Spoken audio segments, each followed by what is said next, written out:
Hello दोस्तों, welcome to the movie diaries. दोस्तों, आज की फिल्म सिन नोम्ब्रे। दोस्तों, कहानी की शुरुआत तापाचुला से शुरू हुई। एक मैक्सिकन शहर जिसका बॉर्डर ग्वाटेमाला से सटा हुआ था। वहाँ हम एक लड़के को देखते हैं जिसका नाम कैस्पर है, जो वहाँ रहने वाले लामारा क्रिमिनल गैंग के लिए काम करता है। वो एक घर के बाहर जाकर रुका और बोनितो का नाम पुकारने लगा। उसकी दादी कैस्पर को पसंद नहीं करती क्योंकि वो गलत कामों से जुड़ा था। तभी एक लड़का भीतर से निकलकर आया।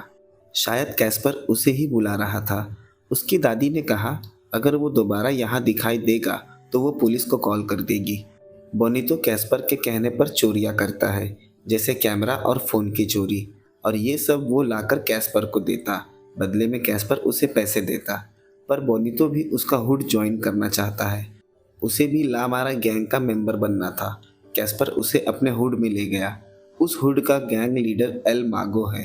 पर हुड ज्वाइन करने से पहले मागो ने एक टेस्ट लिया। मागो के कहने पर वहाँ खड़े लोगों ने बोनीतो को मारना शुरू कर दिया। लात घूंसों से उसे बहुत मारा। उसके बाद मागो ने बताया कि तुम अब इस गैंग के ऑफिशियल मेंबर बन गए हो, और उसे एक नया नाम दिया गया, स्माइली।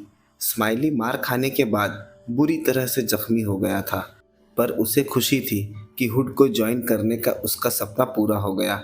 वहीं दूसरा दृश्य हम हॉन्डुरस कंट्री का देखते हैं, जो कि सेंट्रल अमेरिका में स्थित है। उसके टेगुसिगल्पा शहर में हम एक सायरा नाम की टीनेज लड़की को देखते हैं। वो यहाँ अपनी दादी के साथ रहती है, पर अब वो अपने अंकल और पिता के साथ अमेरिका के न्यू जर्सी जाना चाहती है, जहाँ उसके रिलेटिव्स भी रहते हैं। वो अमेरिका में उसी तरह से जाएंगे जैसे बाकी अनडॉक्यूमेंटेड इमिग्रेंट्स जाते हैं। उसके लिए उन्हें पहले मेक्सिको से ट्रेन पकड़नी होगी, जिससे वो बॉर्डर क्रॉस कर पाएंगे। उसके पिता काफ़ी दिन बाद आए थे। यहाँ हम देखते हैं कैस्पर और स्माइली साथ बैठे थे। तभी कैस्पर के फ़ोन पर एक एसएमएस आया और वो उससे मिलने चला गया। यहाँ हमें पता चला कि कैस्पर की एक गर्लफ्रेंड भी है, जिसका नाम मार्था है, पर इस बारे में किसी को नहीं पता। कैस्पर डरता था, कहीं उसके गैंग को मार्था के बारे में पता चला तो वो सेफ नहीं रहेगी। मार्था को यही लगता शायद उसके हुड में उसकी कोई गर्लफ्रेंड है, इसलिए वो कभी भी किसी से उसे इंट्रोड्यूस नहीं करवाता। स्माइली ने दोनों को साथ देखा और उसे भी पता चल गया कि कैस्पर के पास गर्लफ्रेंड है, पर कैस्पर ने उसे कहा कि वो इस बारे में किसी से नहीं बताएगा, क्योंकि गैंग लीडर मागो बहुत खतरनाक है। स्माइली उसकी बात समझ गया। कैस्पर ने कहा कि अगर उसे पूरी तरह से लामारा का मेंबर बनना है तो विरोधी गैंग चवाला के गैंग मेंबर की हत्या करनी होगी, तब जाके लोग हुड में उसे इज्जत देंगे। पर आज से पहले स्माइली ने किसी चींटी को भी नहीं मारा, क्योंकि वो बस छोटी चोरियां किया करता था। उस गैंग में एक और शख्स है, एल सोल, जो कि लामारा गैंग का सेकंड कमांडर है। वहाँ कैस्पर ने स्माइली को सभी से इंट्रोड्यूस करवाया। हम देखते हैं मागो शादीशुदा है, जिसका एक बच्चा भी है। उसने कैस्पर से सवाल किया, क्या वो ला बोम्बिला गया था? पर कैस्पर ने झूठ कह दिया, हाँ, लेकिन उसे वहाँ कोई हरकत नज़र नहीं आई। असल में कैस्पर अपनी गर्लफ्रेंड के यहाँ पूरा वक्त बिताता था। हम देखते हैं मागो ने एक चवाला गैंग मेंबर को पकड़ रखा है और उसने उसे मारने का काम स्माइली को दे दिया। पर स्माइली को कुछ समझ नहीं आ रहा वो ये काम कैसे करेगा। उस शख्स की हत्या करने में कैस्पर ने उसकी मदद की, पर उसकी हत्या करने के बाद वो काफ़ी सोच में चले गया था। मागो ने उस शख्स के टुकड़े करके कुत्तों को खिला दिए। इससे पता चला कि मागो कितना खतरनाक किस्म का इंसान है।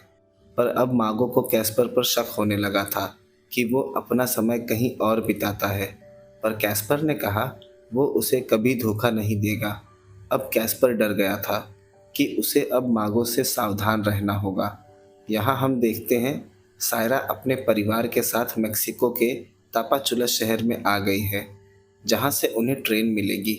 हम देखते हैं वहाँ काफ़ी सारे इलीगल इमिग्रेंट्स थे। वहाँ हर किसी को यूएस जाना है, क्योंकि सेंट्रल अमेरिका के कई हिस्सों में पॉवर्टी और क्राइम रेट काफ़ी ज़्यादा है। तो लोग इस जगह से निकलकर अमेरिका में जाकर एक नई शुरुआत करना चाहते थे।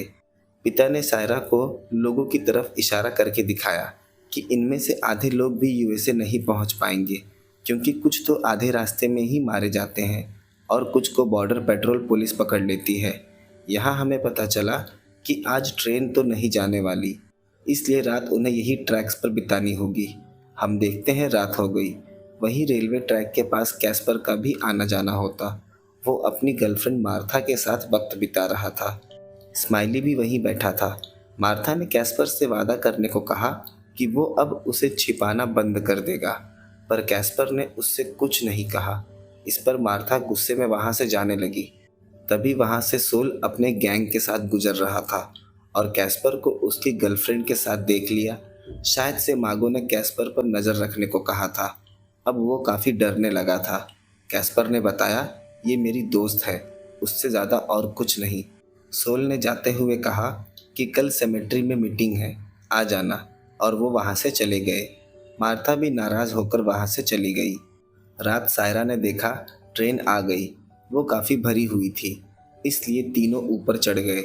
वहाँ खड़े एक शख्स ने बताया कि ट्रेन आज आगे नहीं जाएगी, क्योंकि आगे का रास्ता ठीक नहीं, इसलिए सब वही ट्रैक्स पर सो गए और थोड़ी देर बाद सुबह हो गई, पर अभी तक ट्रेन का कोई पता नहीं। यहाँ मीटिंग में मागो ने बताया, हमें काफ़ी पैसों की ज़रूरत है ताकि हम फूड और सप्लाईज खरीद सकें हमारे दोस्तों के लिए जो जेल में बंद है। उसने इनडायरेक्टली कैस्पर को गैर जिम्मेदार बताया। उसने स्माइली से पूछा कि तुम दोनों का काम खत्म होने के बाद रोज़ कहाँ जाते हो। स्माइली ने कैस्पर की तरफ देखा और कुछ नहीं बताया, पर मागो को सारी बात पता थी। तभी वहाँ मार्था आ गई। कैस्पर डर गया और मार्था को वहाँ से जाने को कहा। वो वहाँ से जाती उससे पहले मागो ने उसे देख लिया और उसने कहा, मैं मार्था को घर छोड़ देता हूँ। कैस्पर उससे बहस नहीं कर पाया, क्योंकि मागो गुस्से में कुछ भी कर सकता था। मागो मार्था को वहाँ से लेकर चले गया। कैस्पर के मन में डर था कि वो मार्था के साथ कुछ गलत न करे। तभी सोल और बाकी गैंग मेंबर उसे मिलकर मारने लगे। उन्होंने स्माइली को भी मारना शुरू कर दिया, क्योंकि उसने झूठ बोलने में कैस्पर का साथ दिया।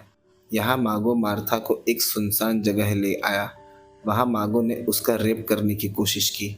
जब मार्था ने रेसिस्ट किया तो मागो ने उसे मारा, जिससे उसका सर पत्थर से टकरा गया और उसकी मौत हो गई। जब मागो वहाँ से वापस आया तो कैस्पर ने उससे मार्था के बारे में पूछा, पर मागो ने उसका ठीक से जवाब नहीं दिया। पर उसने कहा कि तुम्हें दूसरी लड़की मिल जाएगी, जिस पर कैस्पर रोने लगा और उसे पता चल गया कि मागो ने मार्था की हत्या कर दी है। उसने स्माइली और कैस्पर से कहा, हमें तोनाला एक मिशन पर जाना है। यहाँ रात हम देखते हैं ट्रेन जाने के लिए तैयार हो गई। सायरा अपने पिता और अंकल के साथ ट्रेन के ऊपर सवार हो गई। रात उस ट्रेन पर मागो के साथ वो दोनों भी सवार हो गए, पर कैस्पर अपनी गर्लफ्रेंड को लेकर काफ़ी गुस्से में था। हम देखते हैं सुबह हो गई और तभी बारिश होने लगी। सभी ने खुद को प्लास्टिक की थैलियों से ढक लिया। तोनाला वहाँ से 5 किलोमीटर की दूरी पर था। मागो ने उन दोनों को हथियार दिया और साथ ट्रेन के ऊपर चलने को कहा। वहाँ मागो सभी पैसेंजर को डराकर पैसे निकलवाने लगा। सभी कुछ न कुछ पैसे देने लगे। वहाँ उसने सायरा को देख लिया और अब मागो के मन में सायरा का रेप करने का ख्याल आया। वो सबके सामने ज़बरदस्ती करने लगा। जब उसके पिता ने उसे रोकने की कोशिश की तो उसने उसके सर पर बंदूक के पिछले हिस्से से मार दिया।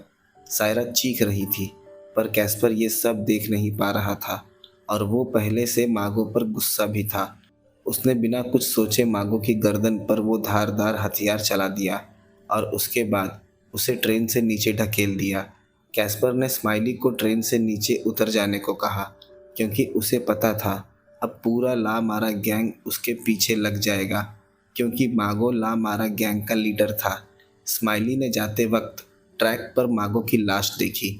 अब स्माइली के पास भी गैंग वापस लौटने के सिवा और कोई रास्ता नहीं था। हम देखते हैं सुबह हो गई। सभी अब भी ट्रेन पर थे। कैस्पर ट्रेन पर दूसरी तरफ मुंह करके बैठा हुआ था। इसका फ़ायदा उठाकर पीछे से 2 यात्री उसे मारने के लिए आगे बढ़े, पर सायरा ने देखा ये वही शख्स है कल जिसने उसकी जान बचाई थी, इसलिए वो ज़ोर से चिल्लाई। बॉर्डर पेट्रोल पुलिस सब डर से यहाँ वहाँ भागने लगे। और कैस्पर ने भी उन लोगों को अपने पीछे देख लिया। उसके देखते ही वो दोनों पीछे हट गए। यहाँ हम देखते हैं स्माइली खबर लेकर अपने हुड वापस आ गया था। सब मागों की मौत से काफ़ी दुखी और गुस्से में आ गए थे। सोल ने स्माइली को भी गद्दार बताया और वो उसे मारने जा रहा था, पर स्माइली ने कहा कि उसे अपनी वफादारी साबित करने का एक मौका और मिलना चाहिए। वो वापस जाएगा और कैस्पर को मारकर अपनी वफादारी साबित करेगा। इसलिए सोल ने उसे छोड़ दिया।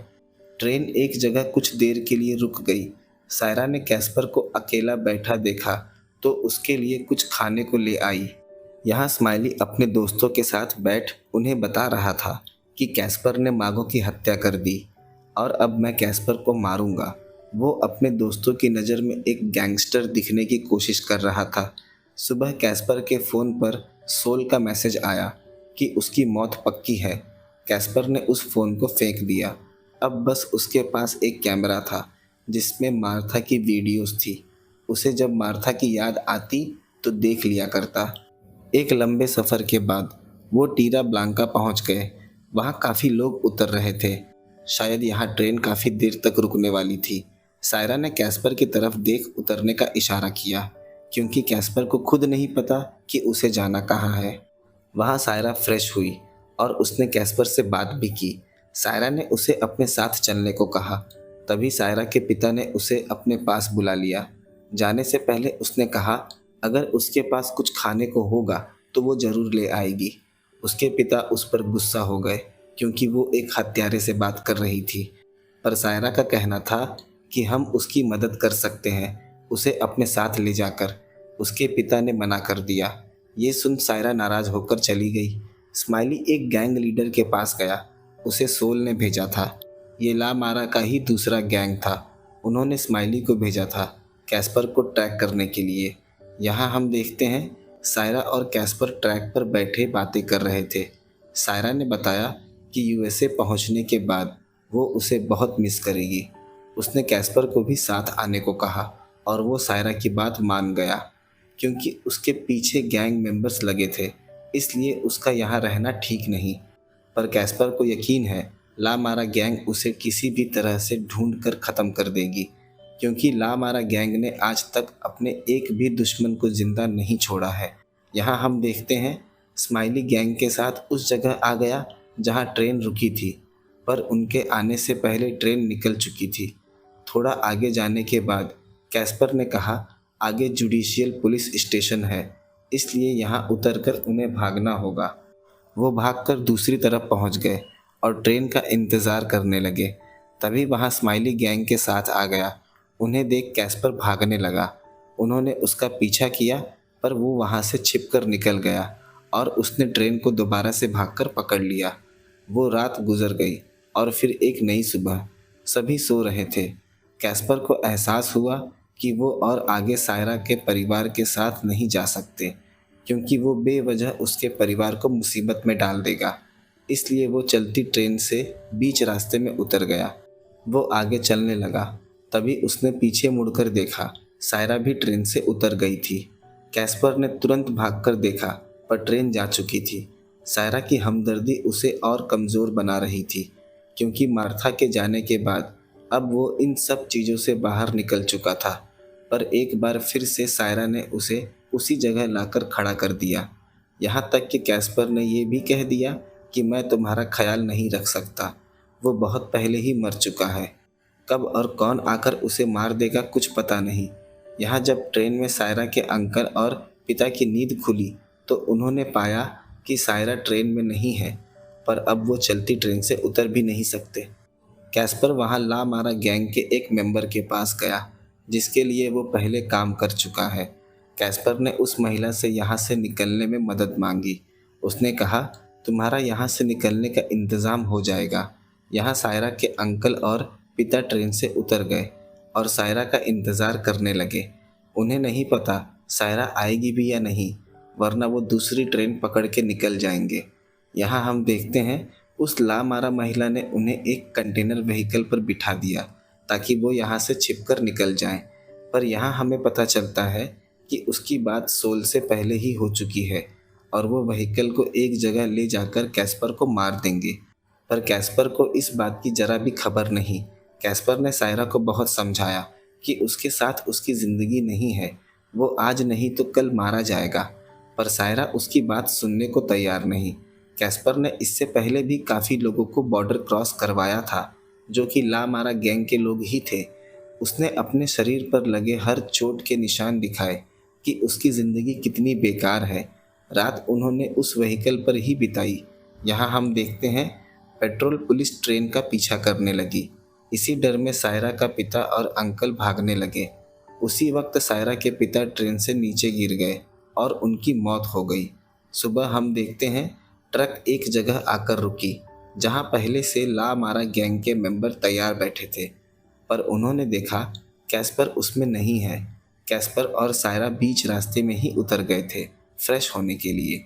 वहां उन्हें ट्रेन का एक पैसेंजर मिला। सायरा ने उससे अपने पिता और अंकल के बारे में पूछा। अपने पिता की खबर सुन वो रोने लगी और उसके अंकल को पुलिस ने पकड़ लिया था। उस वक्त कैस्पर ने उसे सहारा दिया। आखिर दोनों अपनी मंजिल तक पहुंच गए। नदी के उस पार न्यू जर्सी था। कैस्पर जाना तो नहीं चाहता, पर सायरा के बार बार कहने पर वो उसकी बात मान गया। वहां उन्हें एक शख्स मिला जो नदी पार करवाएगा। उसके पास एक ट्यूब था। उसने कैस्पर से पैसे मांगे। उसके पास पैसे तो नहीं थे, इसलिए उसने अपने पास रखा हुआ कैमरा उसे दे दिया। उस शख्स ने कहा वो एक बार में एक इंसान को उस पार ले जा सकता है। कैस्पर मान गया। उसके बाद वो शख्स सायरा को नदी पार करवाने लगा। यहाँ हम देखते हैं ला मारा गैंग वहाँ आ गई। कैस्पर भागने लगा। ये देख सायरा चिल्लाने लगी, पर वो शख्स उसे खींच कर ले जाने लगा क्योंकि वहाँ काफ़ी खतरा था। यहाँ कैस्पर के सामने स्माइली आ गया और स्माइली ने लगातार उस पर 3 गोलियां चलाई। कैस्पर नीचे गिर गया। ये देख सायरा रोने लगी। उसके बाद सोल और उसके आदमियों ने कैस्पर पर कई गोलियां चलाई, जबकि वो पहले ही मर चुका था। सायरा उस पार न्यू जर्सी में दाखिल हो गई। आखिरी दृश्य में हम देखते हैं सायरा ने पे फ़ोन पर एक नंबर डायल किया जो उसके पिता ने दिया था, जो कि उसके रिलेटिव्स का था।